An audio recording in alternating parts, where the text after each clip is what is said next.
Hi, welcome back to the channel.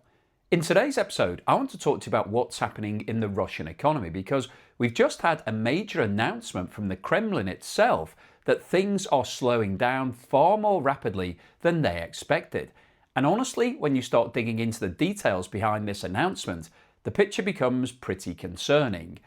Russia's economic ministry has now downgraded its GDP growth forecast for 2026 from the previous level of 1.3% to 0.4%. Now that is not a minor revision, that is a reduction of almost 2/3. And it doesn't stop there.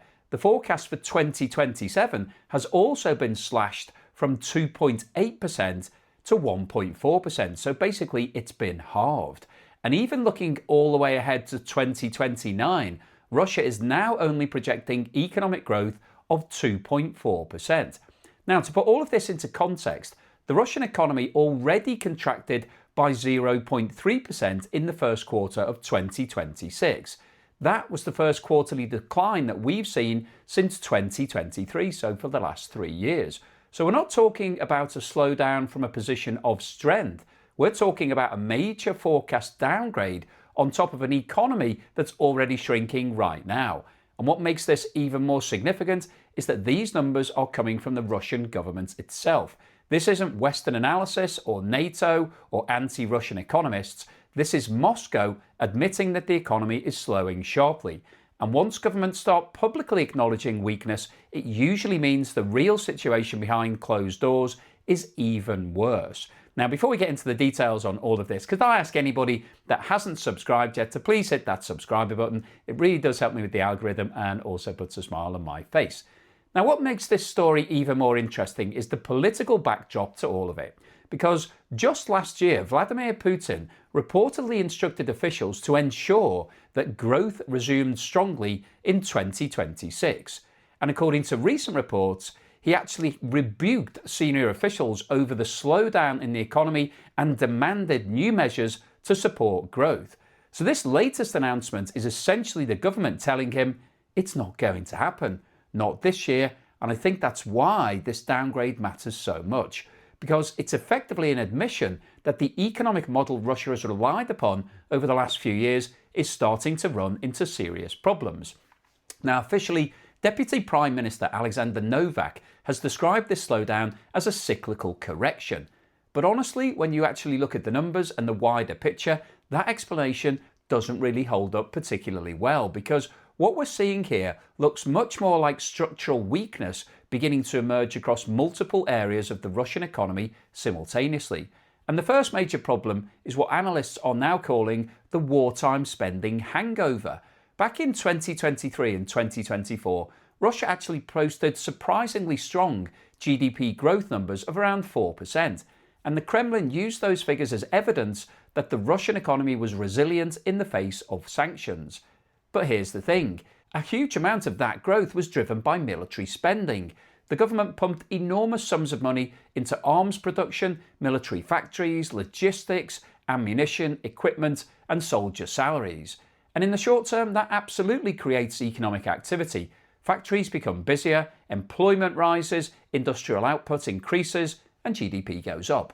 But wartime spending isn't the same thing as balanced long-term economic growth, because large parts of the civilian economy have effectively been sacrificed to support the war effort. And over time, that creates distortions. The economy starts becoming dependent on state spending rather than productive private sector growth, and eventually you hit capacity limits. And that now appears to be happening, because Russia is reportedly planning to spend more than 13 trillion rubles on defence in 2026. That is an extraordinary amount of money. But even that spending is no longer generating the same economic boost as before, because the system is already running at capacity. There simply aren't enough workers, enough production capacity, or enough flexibility left in large parts of the economy.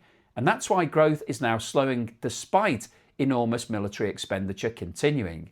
And this is where the story gets really interesting, because under normal circumstances, Russia should actually be making an absolute fortune right now. Global oil prices are currently trading above $105 per barrel because of the war in Iran and the disruption to the Strait of Hormuz. And normally that would be fantastic news for Russia. Russia is one of the world's biggest oil exporters. Higher oil prices usually means higher revenue, larger trade surpluses, stronger government finances, and stronger economic growth. But here's the extraordinary part. Despite oil trading at around $105, Russia's economy ministry has reportedly kept its own internal price assumption for 2026 at just $59 per barrel. And I think that tells you everything you need to know about the situation in Russia right now, because the Russian government clearly does not believe it can fully benefit from the elevated global oil prices. And there are two major reasons for that. The first is obviously the sanctions. Western countries have continued targeting Russia's so-called shadow fleet, the tankers used to bypass the G7 oil price cap and the sanctions systems.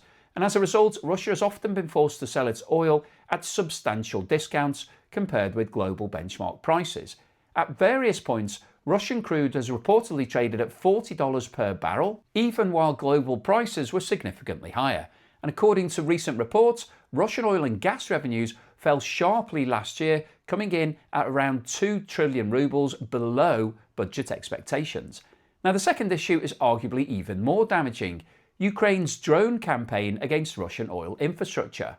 According to figures from Bloomberg, Ukraine has carried out 120 attacks against Russian energy facilities over the past 12 months, and some of those attacks have targeted extremely important energy infrastructure, facilities linked to Ust-Luga, Primorsk, and the Sheskira terminal at Novorossiysk, one of Russia's key Black Sea export hubs.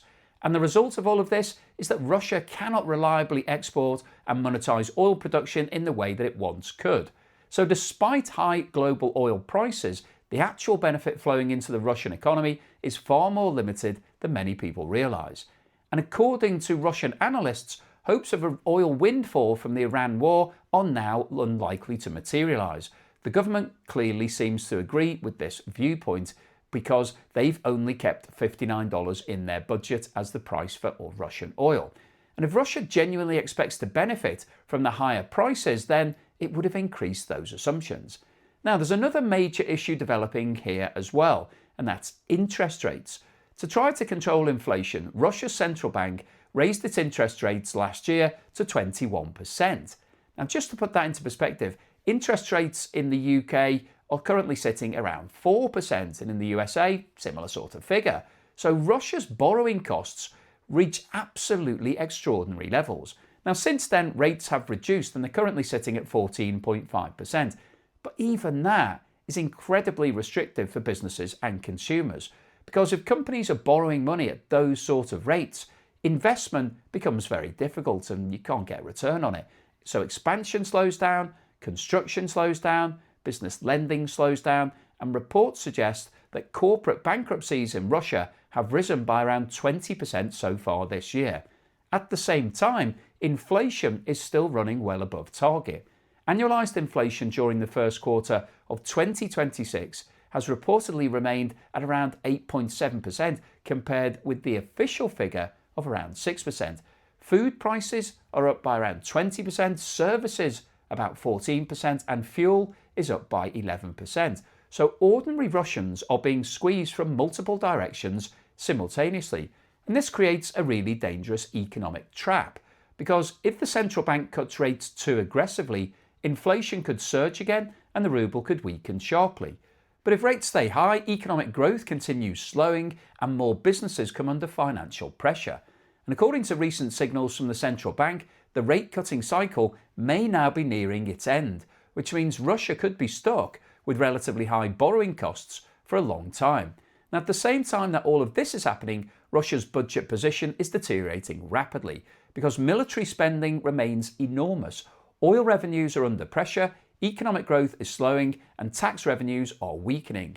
And as a result, the deficit is expanding very quickly. The federal budget deficit has reached 4.6 trillion rubles in the first quarter of 2026, which means the government has already exceeded its full-year deficit target within the first 3 months. And in April, it's been reported that the deficit has widened even further to 5.9 trillion rubles. That is a very serious deterioration. So what is the Kremlin now doing?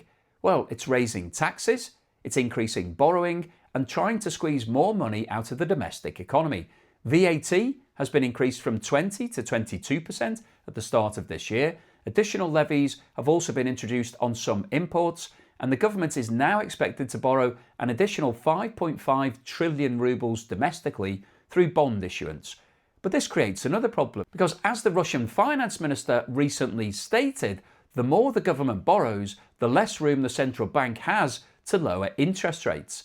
And that's absolutely correct, because government borrowing pushes pressure back into the financial system, which keeps yields high, keeps inflationary pressure elevated, and makes it harder for the central bank to stimulate the economy. And this is the trap Russia now finds itself in. Growth is slowing, oil revenues are under pressure, borrowing is rising, interest rates remain painfully high, and the government is now raising taxes into an already weakening economy. That is not a recipe for recovery. That is the setup for stagnation. Now, another issue that doesn't get talked about enough is the weakening position of Russia's export relationships. India became one of Russia's biggest oil customers after Europe sharply reduced imports following the invasion of Ukraine.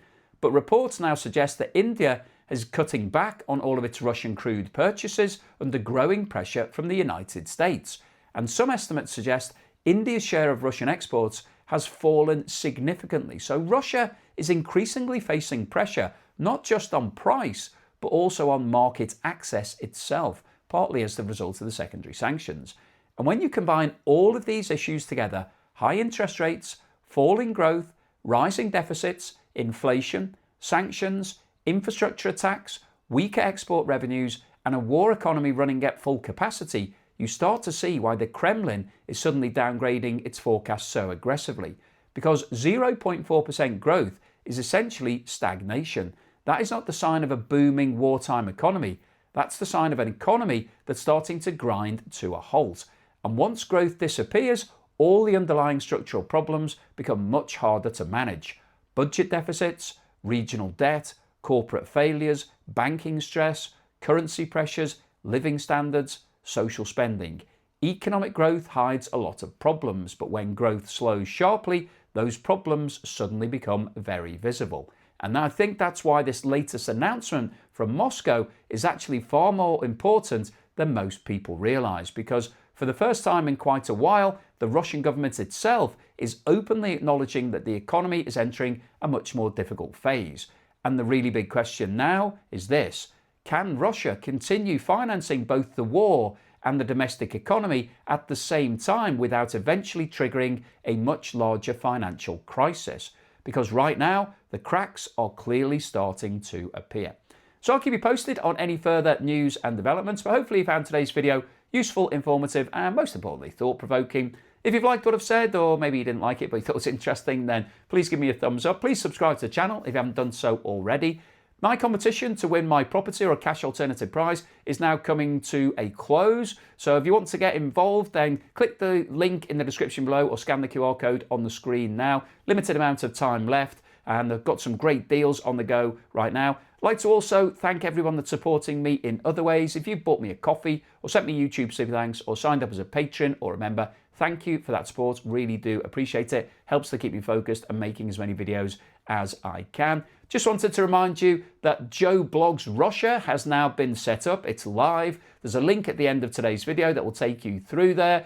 If you're only interested in Russian videos like this one, then going forward, they will all be posted on Joe Blogs Russia. You won't have all the variety that you get on this channel. So if you just want to see the Russian stuff, please go over to that channel, subscribe, watch some of the videos, because I'm still needing to build up my watch time to meet all of the metrics for YouTube. Also, I'd like to remind you that Joe and Naz is now live. This is something very different. We're bringing something that will put a smile on your face. It's fun. There's a bit of banter in there. We're looking at food. We're looking at pubs. We're looking at travel. We're looking at basically anything we think is entertaining, and also doing some serious reviews as well. I think you're going to enjoy it. There's a link at the end of today's video that will take you through to a Joe and Naz video. We do need your support because it's quite small. It's early days. We've only got a small number of subscribers so far and limited amount of watch time. So if you could go and help us out, subscribe, watch some of those videos, that would be fantastic. It will put a smile on your face. And here's something else that will also do that.